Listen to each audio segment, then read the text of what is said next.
Assalomu alaykum savatdaşlar. Bugünkü yangi dersimiz hoş geldinglar. Bugünkü Türkçe grammatik dersimizning temasi hozirgi davomlashayotgan zaman. Ya'ni Türkçe şimdiki zaman. Endi bu hozirgi davomlashayotgan zaman deganimiz nima degan vaqtimizda savatdaşlar. Buning uyg'urchasi ko'rib turayotganinglardek vati may vat deb yozilibdi. Ya'ni buluşliq va buluşsiz shakli bo'yicha mushu bo'yicha yozilibdi. Hozirgi davomlashayotgan zaman deyapti. Ya'ni hozir bir ishninki qanday davomlashayotganligi, bo'layotganligi demakchi. Masalan, buning uyg'urchadagi tarjimasi qanday desak, hozir uyg'urchisini o'qib o'tganimizdek, men dars so'zlayapman yoki men dars o'rganyapman, men tamoq yeyapman, men yo'lda ketyapman. Shundaqmi savatdaşlar? Yani bu uyg'urchadagi tarjimasi, bu jumlaningki oxirisi qanday vatman, vatido, vatsan degandek bu turli qo'shimchalar qo'shilib keladigan jumlani biz nima deydi ekanmiz? Hozirgi davomlashayotgan zaman. Endi bu turkchadagi bu hozirgi davomlashayotgan zaman, ya'ni turkcha ismi bilan şimdiki zaman degan bu zaman faqatlam hozirgi davomlashayotgan yerdala qo'llanilamdi desak savatdaşlar undaq emas. Buningki uningdan boshqa ma'nolari bor. Aldı bilen biz hozirgi davomlashayotgan zamanniki grammatikalik qoidasini o'rganib o'tgandan keyin buning boshqa yerdagi boshqa sharoitlardagi qo'llanish shakllarini so'zlab o'tamiz. Darsimizning grammatika qismiga kirishdan burun hozirgi davomlashayotgan degan gapning o'ziga diqqat qilsak savatdaşlar, nima debdi bu yerda? Davomlashyapti debdi. Nima davomlashadi? Ism davomlashamdi savatdaşlar. Yoki sifat davomlashamdi. Nima davomlashadi? Yoki sanspirlar davomlashamdi. Ya'ni bu yerda davomlashyapti deyish uchun qanday bo'lish kerak? Bir ish harakat bo'lish kerak, shundaqmi? Ya'ni bir ish harakat bo'lgan vaqtida ondan keyin bu davomlasha oladi. Masalan, men yeyapman, men mengayapman, men dars so'zlayapman degandek mushu jumlalarni tuzgan vaqtimizda qanday? Hammasida bir harakat bor. Demek ki bizningki bu qatimliq darsimiz nima bilan aloqadorlik ekan savatdaşlar? Fiil bilan aloqadorlik. Fiil. Ya'ni biz bu davomlashayotgan zamondagi qo'shimchalarni qo'shadigan nishonimiz dal fiillar. Biz shu fiillarningki tumurini, ya'ni asli fiilning mag'zini, asli fiilni akilib turib, uning keyniga muvofiq shakldagi davomlashayotgan zaman qo'shimchalarini qo'shish orqali biz shu fiilni davomlashayotgan shaklga akilamiz. Undaqda qarab boqaylik savatdaşlar. Mayaga qarasak nima debdimiz? Fiil unsiz harfli biterse. Nima degan gap bu? Agarda fiil unsiz deganimiz nimatta? Uzuk harf, uzuk tovush degan gapdi, shundaqmi savatdaşlar? Ya'ni agarda fiillar uzuk harf, uzuk tovush bilan tugasa qanday qilamiz degan yerdan boshlaymiz. Grammatikimizning birinchi qismini so'zlaymiz. Agarda hozir deb o'tganimizdek bir fiil uzuk harf, uzuk tovush bilan tugab oxirgi bo'g'imining tarkibida a i bo'lib qolsa, buning keyniga iyor qo'shimchasi qo'shish orqali, i bo'lib qolsa iyor qo'shimchasi qo'shish orqali, u bo'lib qolsa uyor qo'shimchasi qo'shish orqali, u bo'lib qolsa uyor qo'shimchasi qo'shish orqali biz shu fiilni davomlashayotgan fiil shakliga akilamiz. Yana bir qatim takrorlasak, agarda bir fiil uzuk harf, uzuk tovush bilan tugagan sharoitda bu oldingi shartda cho'qim fiil qanday qilish kerak ekan? Uzuk harflar bilan tugishi kerak ekan. Tugagan sharoitda oxirgi bo'g'imining tarkibida bu harflar kelsa, iyor, bu harflar kelsa, iyor, u kelib qolsa, uyor, u kelib qolgan sharoitda iyor qo'shimchasi qo'sh orqali shu asosliq fiilni qanday qiladi ekanmiz savatdaşlar? Davomlashayotgan fiil shakliga keladi ekanmiz. Undaqda aslidagi bu misollarga qarab boqaylik. Yap deganimiz nimatta? Qil, et degan gap, shundaqmi savatdaşlar? Qarasak, nima harf bilan oxirlashdi bu? P harfi bilan oxirlashibdi. P deganimiz nima? Uzuk harf. Undaqda oldingi birinchi shartimiz o'rinlangan bo'ldi. Ya'ni qaysi shartimizda bu? Fiil nima ish qilish kerakdi? Uzuk harf bilan tugishi kerakdi. Uzuk harf bilan tugidi va buning tarkibida nima bor ekan savatdaşlar? A harfi bor ekan. A harfi.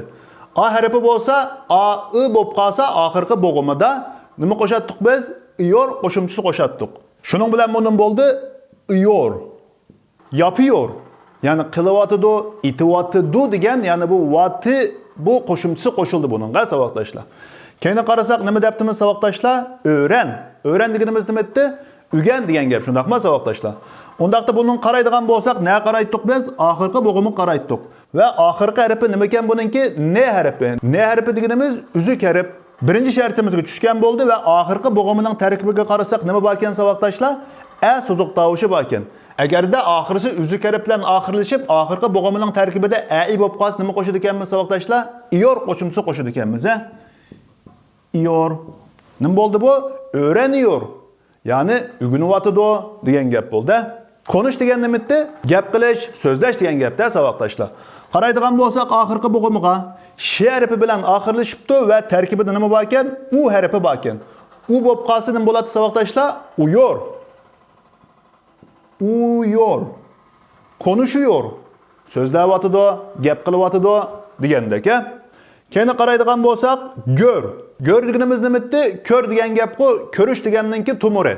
Undaqda bu fe'lga davomlashayotgan qo'shimcha qo'shish uchun qanday qilamiz saboqdoshlar? Qaraydigan bo'lsak, r harfi bilan oxirlashibdi va tarkibida nima bor ekan? Ö so'ziq harfi bor ekan. Agarda oxirgi bo'g'imida u bo'lib qolsa nima qo'shatdik saboqdoshlar? Uyor. Shuning bilan nima bo'lib ketdi bu fe'limiz? Görüyor. Ya'ni ko'rayotdi degandek ma'noga keldi. Endi keyin qaraydigan bo'lsak, git atdan iborat ikki fe'lni yozib qo'yapmiz mayaga. Biz oldingi darslarimizda ma'lum uzuk harflarning ojizlashadigan harflarini so'zlab o'tgan edik. Bu to'g'riliq tafsiliy uchur bo'lmagan saboqdoshlar bizning oldingi darslarimizni ko'rib olsanglar bo'ladi. Shuningga asosan ba'zi mushundaq bir bo'g'imliq oxirisi t bilan oyoqlashgan fe'llarni davomlashayotgan shaklga o'zgartgan vaqtimizda şu T degan harflarni saboqdoshlar biz D ga aylantirgandan keyin davomlashayotgan qo'shimchani qo'shimiz. Undaqda bu git deganning saboqdoshlar men mushaglam yozay. T'ni qanday qildik? D ga ojizlashtirib o'tdik. Ya'ni T'ni o'chirib o'tib, uning o'rniga D yozdik saboqdoshlar. Uning keynidan bu i bo'lganligi uchun nima qo'yishimiz kerak bu yerga? Yor qo'shimchasini qo'shishimiz kerak. Ya'ni bu gitiyor bo'lmasdan nima bo'ladi ekan? Gidiyor. Keyin qarasak at. Yozildi bunimi? T nimaga ojizlashadi ekan saboqdoshlar? D ga. Ad bo'ldi. Uning keyindan a bo'lganligi uchun buningga nima qo'shimchasi qo'shimiz? Yor qo'shimchasi. Shuning bilan bu nima bo'lib ketdi saboqdoshlar? Ediyor bo'lib ketdi. Ya'ni qilyapti, gidiyor desak-chu, mengyapti degandek bu shaklga kelgan bo'ldik. Shuning bilan hozir so'zlab o'tgan darslarimizga qaraydigan bo'lsak, shu bizning qo'shmoqchi bo'lgan qo'shimchalarimiz bilan bu oldidagi so'ziq harflarga qarab baqsak saboqdoshlar, hammasida bir xil moslashishchanlik bor, ha? Yani hazır kadar sözlügen derslerden bu saboqdoshlar his qilgan bo'lishi mumkin. Yani biz bu Türkçede qo'shimcha qo'shgan vaqtimizda baş ayığı maslashgan bo'lish degan qoida bo'yicha qarasanglar so'zning oldi bilan qandaq keyni bir xil moslashyapti, ha, moslashyapti. Yani a bo'lsa i bo'lsa i degandek bir xil moslashchanlik bor, ha. Shunga diqqat qilsak bo'ladi. Hozir bu harflarga qaraydigan bo'lsakmi, a shuning uchun bu yerga nima kelibdi? I shuning uchun bu yerga nima kelibdi saboqdoshlar? I. U bo'lsa u kelibdi. U bo'lib qolsa u kelibdi. Keyinning hammasidan qanday ekan? Yor, hammasidan o'xshash, ha. Yani moslashchanlikdan iborat bu qoidaga diqqat qilib olsak bo'ladi, saboqdoshlar. Endi ikkinchi qoidasiga keladigan bo'lsak, ünlü harfli bitarsa debdi. Nima degan gap bu? Agarda fiil so'ziq harf bilan, so'ziq tovush bilan tugagan sharoitda qanday qilamiz demoqchi ekan, saboqdoshlar. Qaraydigan bo'lsak, buningki birinchi qoidasi. Agarda bir fiil i, u, u'dan iborat bu so'ziq tovushlar bilan oyoqlashsa, biz bundaq fiillarning oxiriga saboqdoshlar faqatlam yor qo'sh orqali shu fiilning davomlashayotgan shaklini yasaymiz. Bu biroz oddiy ekan. Agarda bir fiil i, u, u'dan iborat bu so'ziq tovushlar bilan oxirlashgan fiillar bo'lsa, biz buning keyniga faqat yor qo'yish orqali shu fiilning davomlashayotgan shaklini yasaymiz. Undaqda bu asrdagi misol qarab boqaylar. Oku deganimiz nima? O'qu degan bir fiil. Undaqda buning oxirisi qarasak, qaysi harf bilan oxirlashibdi saboqdoshlar? U so'ziq harfi bilan oxirlashibdi. Undaqda u bu harflarning tarkibida bormi? Bor. Shuning uchun keyiniga nima qo'yamiz saboqdoshlar? Faqatlam yor qo'yamiz, ha. Shuning bilan o'quyor, o'qiyotdi degandan iborat davomlashayotgan bir fe'lga o'zgardi. Keyin qaraydigan bo'lsak, yuri degan nima edi? Mang, yur degan gap, ha. Yuri. Oxirgi bo'g'imni qaraydigan bo'lsak, u so'ziq harfi bilan oxirlashdi, saboqdoshlar. Bu harflarning ichida bormi? Bor. Shuning uchun keyinga nima qo'shishimiz kerak saboqdoshlar? Faqatlam yor qo'shimchasi qo'shishimiz kerak, ha. Buningga biz qanday qildik? Yor qo'shimchasi qo'shdik, yuriyor, mengyapti, yuriyotdi degandan iborat shaklga o'zgargan bo'ldi. Endi oxirisi so'ziq tovushlar bilan, so'ziq harf bilan tugagan fe'illarga qarata ikkinchi qoidamiz nima degan vaqtimizda saboqdoshlar? Agarda bir fiil a so'ziq tovushi bilan oxirlashib qolgan sharoitda biz bu a harfini o'chirib o'tib yoki u so'ziq tovushiga ojizlashtirgandan keyin keyniga yor qo'shimchasi qo'shimiz. Agar dicho bir fiil so'ziq tovushi bilan oxirlashib qolgan sharoitda biz bu harfini o'chirib o'tib, o'rniga i yoki u so'ziq harflarini almashtirib yoki ojizlashtirib, uningdan keyin yor qo'shimchasi qo'shish orqali biz shu fiilning davomlashayotgan shaklini yasaymiz savoqdoshlar. Tushunishlik? Undaqda bu nima degan gap desak savoqdoshlar, biz ostidagi bu fiillarni davomlashayotgan shaklga o'zgartirish orqali texmi yaxshi tushunib boqaylik. Qarasak, birinchi misolda nima debdimiz? Boshla. Boshla degan nima? Bu Uyg'urchalam gapgan-go, boshla debdi. Qarasak, deganimizdek, oxirisi qaysi harf bilan oxirlashdi bu fiilninki? A harfi bilan oxirlashdi savoqdoshlar. Hamda biz nima dedik? Agarda fiil A harfi bilan oxirlashib qolsa, I yoki U harfiga ojizlashtirilgandan keyin, ya'ni bu A harfi o'chirilib, o'rniga I yoki U yozilgandan keyin yor qo'shimchasi qo'shimiz dedik. Undaqda biz bu A'ni I'ga ojizlashtiramdik yoki U'ga ojizlashtiramdik degan savolga kelamiz. Dal bu yerda qaymoq qolgan vaqtimiz biz nima ish qilamiz degan vaqtimizda savoqdoshlar. Biroz burun so'zlab o'tdik, ya'ni turkchada qanday dedik? Biz moslashish, ya'ni bosh bilan oyga moslashish dedik. Qaraydigan bo'lsak, biz bu yerda A'ni bir guruhi qilib oldik, A'ni bir guruhi qilib oldik, O'ni bir guruhi qilib oldik va O'ni mu qandaq bir guruhi qilib oldik. Ya'ni demakchi, bular hammasi guruhi bo'yicha ma'noda A, I, A, I, O, U, Ö deganlarimiz. Undaqda biz buni I yoki U'ga ojizlashtirish masalasida biz buning oldida kelgan so'ziq tovushga qaraymiz, savoqdoshlar. So'ziq tovushga qaraymiz va bu so'ziq tovushga bu guruhiga asosan mos bo'lgan so'ziq tovushini bu yerga ojizlashtiramiz. Undaqda diqqat qilaylik savoqdoshlar. Bu fiil bizning birinchi shartimizga tushdi. Ya'ni oxirgi harfi nima? A bilan oxirlashdi. Endi men bu A'ni I yoki U'ga ojizlashtirishim kerak. Shuning bilan men buningki oldidagi harfga qarasam, oldidagi so'ziq tovushga bu A so'ziq tovushi ekan. Bu yerga qarasak nima? A, I bir guruhi bo'pti. Shuning bilan bu nima bo'lish kerak? I mi yoki U mi? Biz buni I'ga ojizlashtirishimiz kerak. Chunki A, I qanday ekan savoqdoshlar? Bir guruhga, ya'ni moslashgan so'ziq tovushlar.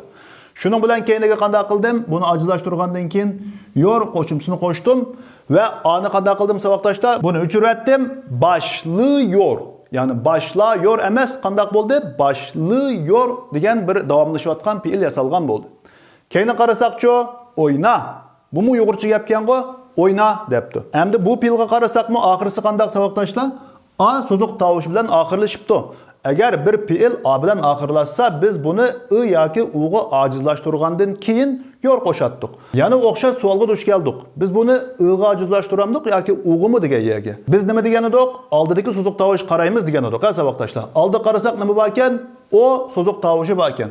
Qarasaq O bilan U qanday ekan? Bir guruh ekan. Undaqda buni qaysini ojizlashtiramiz savoqdoshlar? U so'ziq tovushiga ojizlashtirdik va keyindan qanday yor qo'shimchasini qo'shdik. Ve A'ni qanday qildik? O'chirib o'tdik. O'ynuyor. O'ynuyor. O'ynayotdi degan shaklga o'zgardi. Keyin qarasak savoqdoshlar, izla. Izla deganimiz nima? Ko'r degan gap. Ya'ni bizning Uyg'urcha bo'yicha televizor ko'rish, musobaqa ko'rish degandek yerlarga ishlatdik. Undaqda izla. Keyin qarasak qaysi harf bilan oxirlashibdi? A so'ziq harfi bilan oxirlashibdi. Nima degan edik? A so'ziq harfi bilan oxirlashsa bir fiil, biz bu fiilni o'chirib o'tib, o'rniga I uning muvofiqini yozgandan keyin yor qo'shimchasi qo'shimiz degan edik, Undaqda qaraymiz, oxirisi A bilan oxirlashibdi, endi yana o'xshash savolga duch keldik. Buni biz I'ga ojizlashtiramdik yoki U'ga ojizlashtiramdik. Nima degan edik? Oldidagi harfga qaraymiz dedik, Oldidagi so'ziq tovush nima ekan savoqdoshlar? I so'ziq tovushi. Bu yer qarasak, I bir guruhi bo'pti so'ziq tovushlarda. Shuning bilan biz buni qaysiga ojizlashtirishimiz kerak savoqdoshlar? I'ga ojizlashtirishimiz kerak, izliyor. I'ga ojizlashtirgandan keyin yor qo'shimchasi qo'shdik va bu A qanday bo'lib ketdi bu yerda? O'chirilib ketdi. Izliyor bo'lib ketdi. Keyin qarasaqcho, o'zla. O'zla degan nima? Sig'in degan gap, Qarasak oxirgi harfi A so'ziq harfi bilan oxirlashibdi. Biz buni qanday qilishimiz kerak? I'ga yoki U'ga ojizlashtirgandan keyin yor qo'shimchasi qo'sh orqali davomlashayotgan shaklga kelishimiz kerak. I yoki U'ning qaysi muvofiq ekanligini tepish uchun qanday qilatdik? Oldidagi so'ziq harfga qaraydik. Oldi qaraydigan bo'lsak nima bor ekan savoqdoshlar? Ö so'ziq harfi. Ö so'ziq harfi bu yerda qaysini bilan bir guruhi bo'pti? U so'ziq harfi bilan bir guruhi bo'pti. Undaqda buni qaysi harfga ojizlashtirdik ekanmiz? ü so'ziq harafiga ajrashtirdik ekanmiz va yor qo'shimchisini qo'shdik. Nima bo'lib ketdi bu? Özlüyor. Ya'ni bu a qanday bo'lib ketdi? O'chirilib ketdi. Özlüyor. Sig'inayotidi degan shaklga kelgan bo'ldi. Endi ostidagi fe'lga qarasak, ya deb bir fe'l bor ekan-da. Ya deganimiz nima? Uyg'urcha ya degan gapga o'xshash, ya'ni yeyishdiki ya. Endi bu fe'lga qaraydigan bo'lsak, bu fe'lni o'xshashdan qanday savoqdashlar? A so'ziq harfi bilan oxirlashibdi. Biz oxirisi a harfi bilan oxirlashib qolgan fe'llarni qanday qilatdik? I yoki u'ga ojizlashtirgandan keyin yor qo'shimchasi qo'shatdik. Va imu yoki ümü degan vaqtimizda buning oldidagi so'ziq tovushlarga qaraydik. Endi qarasak bu fe'l bir bo'g'imliq ekan va oldida qanday boshqa bo'g'im, boshqa so'ziq tovush yo'q. Bundaq sharoitda qanday qilamiz degan vaqtimizda savoqdashlar, bundaq fe'llarda biz ani faqat i bilan ojizlashtirgandan keyin yor qo'shimchasi qo'shimiz, ha? Ya'ni imu yoki ümü deb o'ylanib o'ltamaymiz. Buni faqat biz i harfiga ojizlashtiramiz va keyiniga yor qo'shimchasi qo'shimiz. Shuning bilan nima bo'lib ketdi bu? Ani o'chirib yiyor, yeyotidi degan ma'no chiqadi. Keyin qarasak da. Bumi o'xshashlama, bir bo'g'imliq bir fe'l ekan va oxirisi a bilan ojizlashibdi. Biz buni i'ga ojizlashtiramdik, ümü deb o'ylanib o'ltamaymiz. Faqat buni i bilan ojizlashtirgandan keyin keyiniga yor qo'shimchasi qo'sh orqali shu fe'lning davomlashayotgan shakliga kelamiz. Shuning bilan bu nima bo'lib ketdi savoqdashlar? Iyor va biz ani o'chirib o'tdik, diyor.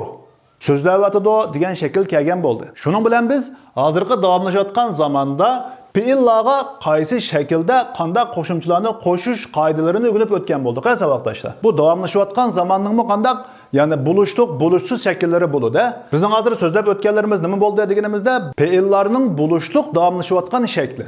Endi biz bu fe'llarni buluşsiz, ya'ni turkcha olumsuz davomlashayotgan shaklga qanday kelamiz degan vaqtimizda bu tarafga qaraydigan bo'lsak savoqdashlar, olumsuz qo'shimchalar odatda ma bilan ifodalanadi.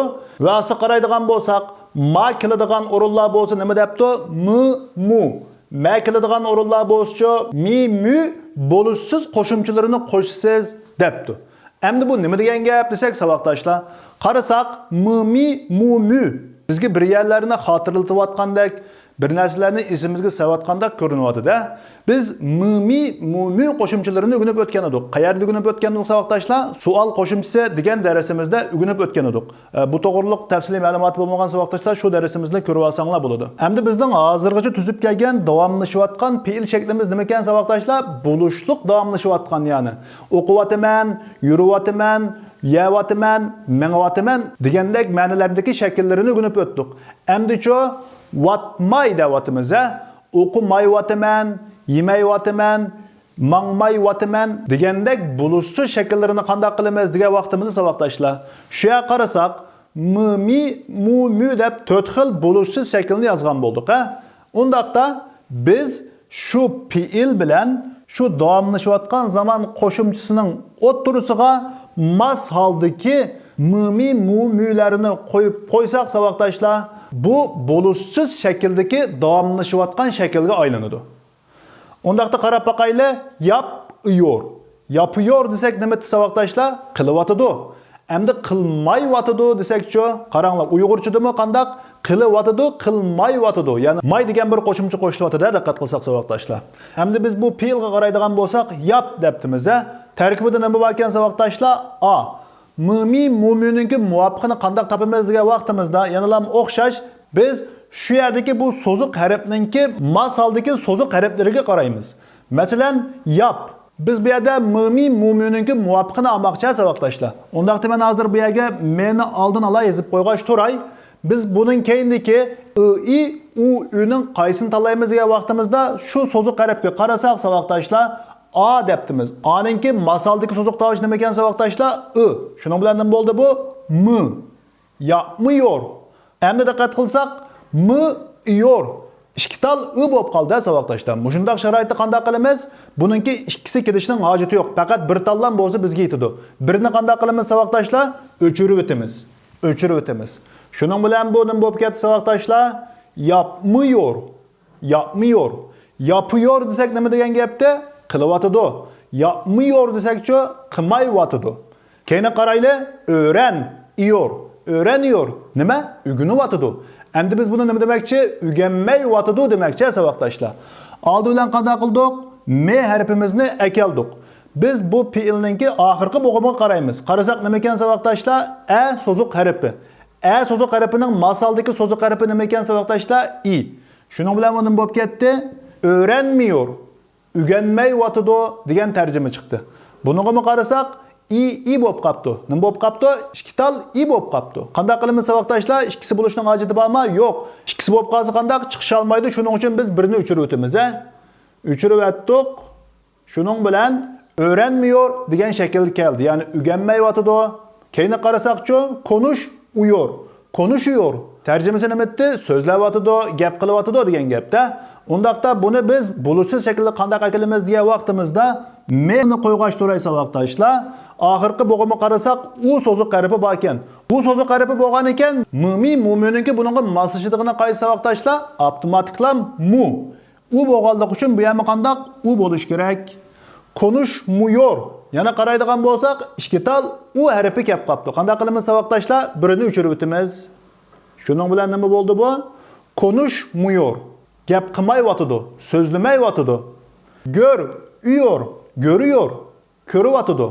Ko'rmayotidi desakchi, m harfini qo'yaylik savoqdoshlar. M harfini qo'yaylik. Qarasak, ö so'zuq tovushi bor ekan. Ö so'zuq tovushininki mas holdagi so'zuq tovushi qaysi ekan savoqdoshlar? Ü. Nima deymiz undaqda? Görmüyor, görmüyor. Qarasak, yana ikki tal nima bo'lib qoldi savoqdoshlar? Ü so'zuq tovushi kelib qoldi. Birini o'chirib o'tdik. Shuning bilan görmüyor, görmüyor, ko'rmayotidi degan ma'noga keldi. Git, at degan fe'illarni so'zlagan vaqtimiz nima degan bo'lsa vaqtashlar? Bundaq fe'illarning oxirisidagi bu t harfini biz nima qilgan edik? D harfiga ojizlashtirgan edik.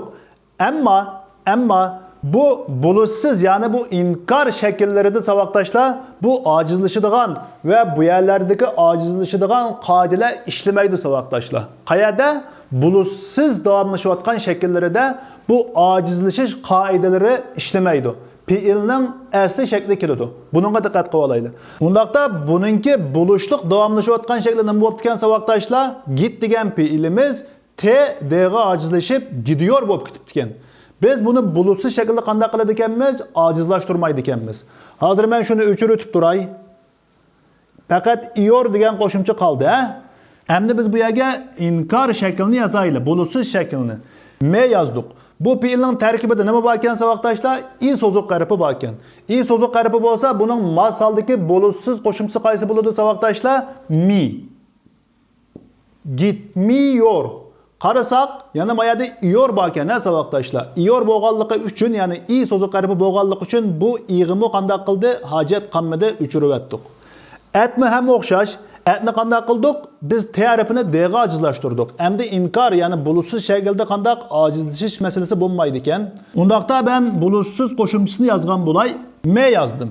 Qarasak, at tarkibida nima bor? A so'zuq harfi bor ekan. A so'zuq harfining masaldagi so'zuq tovushi qaysi vaqtashlar? I. Shuning bilan bundan bo'lib ketdi, gitmiyor, gitmiyor. Yana qarasak, bu yerda bu i so'zuq tovushi bor, bu yerda bu i so'zuq tovushi bor. Shuning bilan qanday qilamiz? Ikki tal bo'lib qolsa, birini o'chirib o'tamiz. Atmiyor, qilmayotidi degan ma'no chiqqan bo'ldi. Endi savoqdoshlar balkim diqqat qilgan bo'lishinglar mumkin. Biz hozir bu fe'illarningki bulutsiz davomlashayotgan shaklini yasashda bulutsiz qo'shimchalarning muvofiqini qanday tanlash qoidalari bo'yicha yozgandan keyin o'xshash harflar bo'lib qolganligi uchun keyingi so'zuq harflarini qanday qilib savoqdoshlar o'chirib o'tdik va mush bo'yicha tushuntirgan bo'ldik. Qarasangiz savoqdoshlar, bu davomlashayotgan shakldagi fe'illarning faqat o'ttirisi qanday qildik biz hozir? Faqat m harfi bilan qo'yibdimiz, ha? Bunga diqqat qilinglar. Shundaqmikan? Hozir qarasak, yapıyor degan edik, faqat o'ttirisiga qanday biz m harfini akab qo'ydik. Öğreniyor degan edik, öğrenmiyor m harfi kelgan bo'ldi. Qarasak hammasining o'ttirisiga qanday m harfi kelibdi. Bu bo'yichimi bilib olsanglar bo'ladi. Ya'ni bu shakldagi fe'illarning bulutsiz shaklini bak bilinmagan sharoitda oldi bilan buningki buluşliq davomlashayotgan shaklini yasagandan keyin fe'il bilan shu davomlashayotgan qo'shimchasining o'ttirisiga m harfi qo'yib qo'ysak savoqdoshlar, biz buningki bulutsiz davomlashayotgan shaklni yasagan bo'lamiz. Shu birinchi qoida qarasak, birinchi qoidada ahvol biroz boshqacha savoqdoshlar. Chunki biz bu fe'illarning keyiniga faqatlam yor qo'shimchasi qo'shgan edik, shundaqmi? Ya'ni bu fe'illarga o'xshash iyor, uyor, uyor degandek bu xildagi qo'shimcha qo'shmagan edik. Faqat nima dedik biz? Yor qo'shimchasi qo'shgan edik. Endi bu yerga vaqtimizda biz bu mimi mumini to'liqi bilan yozamiz. To'liqi bilan yozamiz. Masalan, o'qiyor. Nima dedik? O'qiyotidi. O'qimayotidi desakchi, me yozaya savoqdoshlar. O'qi deganligimiz uchun oxirgi so'zliq tovush nima savoqdoshlar? U bo'lgan ekan, buning masaldagi bulusiz qo'shimchasi nima bo'ladi savoqdoshlar? O'xshashlar mu. O'qumu uning keyindan akaldiq yor qo'shimchisini. O'qumuyor deb bu bo'yicha bo'ladi. Ya'ni buningda me va oxiridagi bu so'zliq tovushmi o'xshash keladi. Yuriyor. Yürüyor. Nima deptimiz? Mengavatido deptikenmiz. Mangmayvatido desakchi, yanalam me harfini yozayla. Oxiridagi so'zliq tovush qarasak nima ekan savoqdoshlar? U so'zliq tovush ekan. Buning masaldagi yanalam nima bo'ladi? Mü. Oxiriga akaldiq nima? Yor qo'shimchisini va nima bo'ldi bu? Yürümüyor. Yürüyor desek mengavatido, yürümüyor desakchi mangmayvatido degan ma'no bergan bo'ldi. Endi bu tarafdagi fe'llarga qaraydigan bo'lsaqmi, yana bu ikkinchi qoidadagi, yana bu ojizlashadigan tipliq fe'llarga qaraydigan bo'lsaqmi savoqdoshlar, nima degan edik? Bulusiz shaklda bu ojizlashish qoidalari ishlamaydi degan edik. Başla deptikenmiz, bunu biz qanday qildik? A harfini i'ga ojizlashtirgandan keyin yor qo'shimchasi qo'sh orqali başlıyor deb bu bo'yicha olgan edik. Buluşliq davomlashayotgan shaklda. Endi bulusiz shaklda qanday qilamiz deganni savoqdoshlar, qaraydigan bo'lsak, oxirgi harfi nima ekan? A bo'lgan ekan, bu yerga men qanday qilay? M harfini yozib qo'yay. A bo'lgan ekan, buning masaldagi mimi mu'minin qaysini tanlaymiz? Qaraydigan bo'lsak, A'ning masaldagi nima savoqdoshlar? U. M keldi, onun keyinden yor keldi. Başlamıyor. Buluşuq şekilde qandaq bo'lgan edi? A harfi i'ga ojizlashgan edi. Buluşuq şekilde qandaq bo'ladi ekan? Ojizlashish qoidasi bo'lmaydi ekan. Shuning bilan başlamıyor bo'lib ketdi. Oyna desakchi, o'xshashdan bumi A harfi bilan oxirlashganligi uchun oynamıyor. Oynamıyor. İzle desakchi, so'zliq harfininki muvofiq so'zliq harfi qaysi savoqdoshlar? I. Shuning bilan nima bo'lib ketdi bu? İzlemiyor. Özle desakchi, o'xshashdan so'zliq harfi ekan, bu nima bo'lib ketdi savoqdoshlar? Özlemiyor. Özlemiyor. Sig'inmayotidi. Özlüyor desak nima etdi? Sig'inayotidi. Özlemiyor desakchi, sig'inmayotidi. Ya degan bu fe'lni qanday qilgan edik savoqdoshlar? Ani i'ga ojizlashtirgandan keyin yor qo'shib yiyor bo'lib ketgan edi. Endi bulusiz shaklda qanday bo'ladi ekan? Ojizlashish bo'lmaydi ekan. Bo'lganligi uchun nima bo'ldi buningki? Mi bulusiz qo'shimchisini keldim va uning keyindan yor qo'shimchisini qo'shdim. Yemiyor. Yemiyor. Yemayotidi degan gap bo'ldi. Danimi o'xshashdan qanday qilgan edik? Harfini i'ga ojizlashtirib yor qo'shgan edik, diyor bo'lgan edi. Endi bulusiz shaklda-chu, bo'lganlik uchun qaysini qo'shaman? Mi bulusiz qo'shimchisini qo'shaman va qanday qilaman savoqdoshlar? Yor qo'shimchisini akilaman. Demiyor, demayotidi, so'zlamayotidi degan ma'no bo'ldi. Fe'llarga davomlashayotgan qo'shimcha qo'yish qoidalarimiz mushayakchi savoqdoshlar. Buni shaxslarga, ya'ni birinchi shaxs, ikkinchi shaxs, uchinchi shaxs, birlik va ko'plik shakllaridagi jumla ichidagi kelgan shakllarini keyingi qatimliq darsimizda so'zlab o'tamiz. Bu qatimliq darsimiz mushayakchi bo'ladi. Endi bu davomlashayotgan zaman deganimiz qayerda qo'llanamiz degan vaqtimizda savoqdoshlar. Darsimizning boshida so'zlab o'tganimizdek, buning asosiy qo'llanadigan yerimiz bir ish harakatining naq maydonda hozir davomlashayotganligini bildirgandan boshqa odatdagi normal ish harakatlarini, holatlarini bildirishdimi biz bu zamonlarni ishlatamiz. Masalan, bizning tilimizdami, men undaq qilyapman, mundaq qilyapman degan turli jumlalarda biz faqatla hozir qilayotgan ish harakatini ifodalamasdan odatdagi ish harakatlarini ifodalaydigan ahvolmi bizda bor, savoqdoshlar. Masalan, birisi bizga sen hozir nima ish qilyapsan desa, men hozir kitob o'qiyapman desak, dal shu biz javobni bergan vaqtimizda bizning kitob o'qiyotganligimizni bildiradi. Ammo birisi bizga sen hozir qayerda ishlayapsan desa, biz uningga men hozir shu shirkatda ishlayapman deb javob bersak, bizning javobimiz avtomatiklam qarshi tarafga bizning hozir naq maydonda ishlayotganligimizni emas, balki bizning normalda shu shirkatda ishlayotganligimizni bildiradi. Shundaqmi savoqdoshlar? Shuningga o'xshash turkchadagi bu hozirgi davomlashayotgan zamondami bizning degan yoki tuzgan jumlalarimiz dal hozirning o'zida davomlashayotgan ish harakatini bilan bildirib qolmasdan, balki normalda bo'layotgan ishlarni bildiradi. Mesela ben şu binada oturuyorum. Nima dedim? Men şu binada o'ltiraman dedim. Shundaqmi savoqdoshlar? Ya'ni men bu jumlani tuzgan vaqtimda mening so'zimning qarashlariga beradigan ma'nosi nima? Dal hozirining o'zida shu binoda o'ltiryapman emas, meningki shu binoda o'ltiradiganligimni bildiradi. Ya'ni shu ben kitap okumayı seviyorum. Nima dedim? Men kitap o'qishni yaxshi ko'raman dedim. Yani bu mu dal hozirining o'zida davomlashayotgan bir ish harakat bo'lmasdan shu kishiningki mijozini, xarakterini ifodalab bergan bo'ldi. Ya'ni shuningga o'xshagan odatdagi keng doiralik jumlalarni qo'llanamiz. Yana uningdan boshqa qandaq ma'nosi bor, qandaq yerda ishlatamiz deganimizda saboqdoshlar, kelgusida yuz bermoqchi bo'lgan ish harakatlarini biz bu qo'shimchalar bilan ifodalay olamiz. Masalan, ben yarın geliyorum. Tercümesi nima? Men ati kelaman. Yani ben ati kilovatmen deb tercüme qilmaymiz bundaq cümlelerni. Ben ati kelaman deb tercüme qilamiz. Ben bu akşam yemek yapıyorum. Nima dedim? Men bugün akşam tamak itaman dedim ha. Yani bunun da men bugün akşam tamak itivatman deb tercüme qilmaymiz, balki bugün akşam tamak itaman deb kelgusidagi, yani hozirdan keyingi bo'lgan jumlalarni biz mushu hozirgi davomlashayotgan zaman, yani şimdiki zaman bilan ifodalay olamiz. Albatta kelgusidagi buningdan keyingi bo'lgan ish harakatlarni ifodalaydigan bizningki boshqa grammatikalik qoidalarimiz va zamonlarimiz bor, ammo hozirgi davomlashayotgan zamanda biz bu ma'nolarni ifodalay olamiz va qo'llanamiz savoqdoshlar. Mushularni bilib olsak bo'ladi. Bugungi darsimiz sal uzun bo'lib qoldi, chunki tushuntirgan mazmunlarimiz ko'p. Bu davomlashayotgan zamonning shaxslar ichidagi turlanishi, shaxslar ichidagi ishlatilishini keyingi qatimliq darsimizda so'zlaymiz. Darslarning savoqdoshlarga tushunishlik bo'lishini va savoqdoshlarning darslarni yaxshi takror qilib o'zlashtirib mengishga tilakdoshman.